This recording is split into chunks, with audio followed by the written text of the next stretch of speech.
भक्तों की कहानियों में भगवान के भक्तों का हार्दिक स्वागत है। मित्रों, जन्म व मृत्यु जीवन का एक ऐसा सच है जिसे चाहकर भी कोई बदल नहीं सकता। ना तो कोई किसी के जन्म का समय पता लगा सकता है और ना ही किसी व्यक्ति के मरने का समय पता होता है। और इसी बात को साबित करने के लिए आज हम आपको एक ऐसी कथा सुनाएंगे कि आप भी यही कहेंगे, जी हाँ, मृत्यु का समय और स्थान कोई बदल नहीं सकता। ऐसी ही वीडियो को देखने के लिए आप हमारे चैनल को जल्द से जल्द सब्सक्राइब कर लें। तो चलिए वीडियो शुरू करते हैं। एक बार की बात है, श्री हरि विष्णु जी अपने वाहन गरुड़ पर बैठकर भोलेनाथ से मिलने जा रहे थे।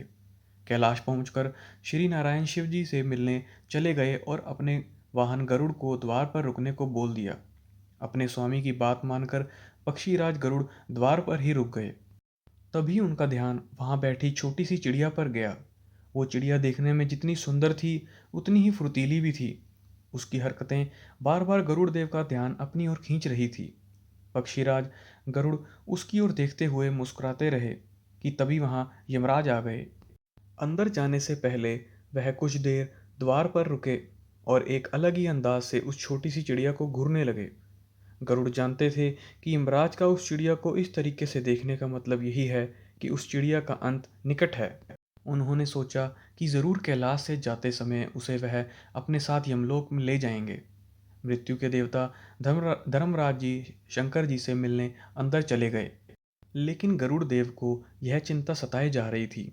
उन्हें उस चिड़िया को देखकर दया आ गई और उन्होंने उसके प्राण बचाने के लिए उसे अपने पंजों में दबाया और कैलाश से हजारों मील दूर एक घने वन में एक चट्टान के ऊपर छोड़ दिया।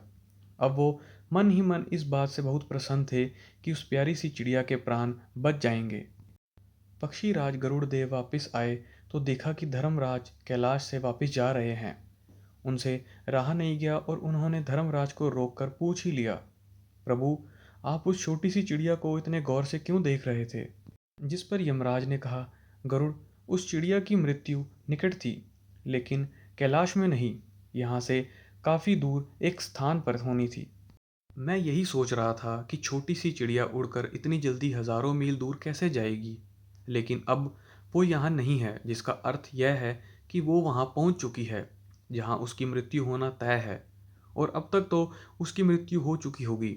गरुड़ देव को स्वयं के किए पर बहुत पछतावा हुआ, क्योंकि उन्होंने स्वयं ही उस नन्ही सी चिड़िया को वहां तक पहुंचाया था। लेकिन वो इस बात को भी समझ चुके थे कि सभी जीव आत्मा का समय निश्चित होता है, साथ में मृत्यु का स्थान पहले से ही तय होता है। इसलिए आप सबके साथ दिमाग लगा सकते हैं, लेकिन मृत्यु के साथ नहीं। खैर मित्रों, क्या आप ये जानते हैं कि मृत्यु के देवता कहे जाने वाले धर्मराज यमराज आखिर किसके पुत्र हैं? तो आपको बता दें कि यमदेव सूर्यदेव के पुत्र हैं और उनकी माता का नाम संज्ञा है। सभी जीव आत्माओं के प्राण हरने वाले देवता धर्मराज यमलोक के राजा हैं। यही कारण है कि इन्हें यमराज के नाम से भी जाना जाता है। वैसे आपको बता दें कि कालदेव यमराज को दक्षिण दिशा का देखभाल भी कहा जाता है, जिसका अर्थ यह है कि दक्षिण दिशा की देखरेख का जिम्मा इन्हीं के हाथ में है। यही कारण है कि मृत्यु के समय शव को दक्षिण दिशा में लिटाया जाता है। बता दें कि मरने के बाद सबसे पहले आत्मा यमलोक ही जाती है, जिसके बाद चित्रगुप्त महाराज प्राणी के कर्मों के अनुसार हिसाब करते हैं और हिसाब के बाद ही काल देवता यह तय करते हैं कि इसे नरक मिलेगा या स्वर्ग। जहाँ जीवात्मा यमराज से मिलने जाती है, उस स्थान को यमपुरी कहते हैं, जो 1000 योजन तक फैली हुई है। इसके 4 द्वार हैं। यमराज के पास परमपिता ब्रह्मा जी से मिला कालदंड नाम का एक बेहद शक्तिशाली अस्त्र है। ऐसा भी कहा जाता है कि एक बार ये अस्त्र जिस पर छोड़ दिया जाए तो ये फिर उसे खत्म करके ही वापस आता है। आपकी जानकारी के लिए बता दें कि एक बार काल देवता ने ये अस्त्र दशानंद रावण पर छोड़ना चाहा था। तभी भगवान ब्रह्मा ने उन्हें यह कहकर रोक दिया कि मैं लंकेश रावण को वरदान दे चुका हूँ और यदि उसकी मृत्यु हो जाती है तो मेरा वरदान विफल हो जाएगा। इसलिए आप इस अस्त्र का उपयोग लंकापति रावण पर न करें। इसी के साथ मित्रों, ये भी जान लेते हैं कि आखिर किसने दिया था यमदेव को प्राण लेने का अधिकार। मार्कंडेय पुराण की माने तो जब विश्वकर्मा जी की पुत्री संज्ञा ने अपने पति सूर्य को देख डर से आंखें बंद कर ली थी, तब सूर्य देव ने उन्हें गुस्से में श्राप दिया था, जाओ कि तुम्हें जो पुत्र होगा वह लोगों के प्राण लेगा। लेकिन संज्ञा ने उनकी ओर चंचल मन से देखा तो सूर्य देव ने पुनः कहा कि तुम्हें जो पुत्री होगी वो इस तरह नदी के रूप में बहा करेगी। इसके बाद पुत्र का नाम यम रखा और पुत्री का नाम यमी, जो बाद में आगे चल के यमुना के नाम से प्रसिद्ध हुई। पुराणों की माने तो यमराज सृष्टि में मृत्यु के विभिन्न भाग्याध्यक्ष बने।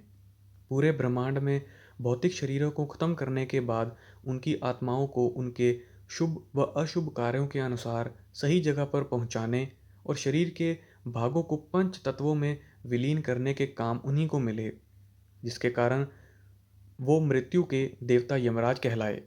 मित्रों, व्यक्ति सबसे पहले मरने के बाद यमलोक ही जाता है, जहाँ वो यमराज के सामने पेश होता है।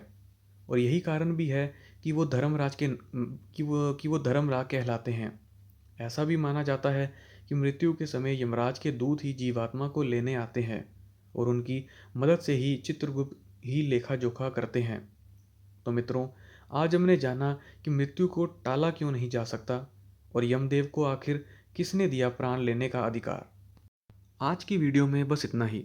ज्ञान देने वाली और ऐसी वीडियो को देखने के लिए जुड़े रहें आपके अपने YouTube चैनल भक्तों की कहानियों के साथ। वीडियो को लाइक करना, कमेंट करना और चैनल को सब्सक्राइब करना ना भूलें।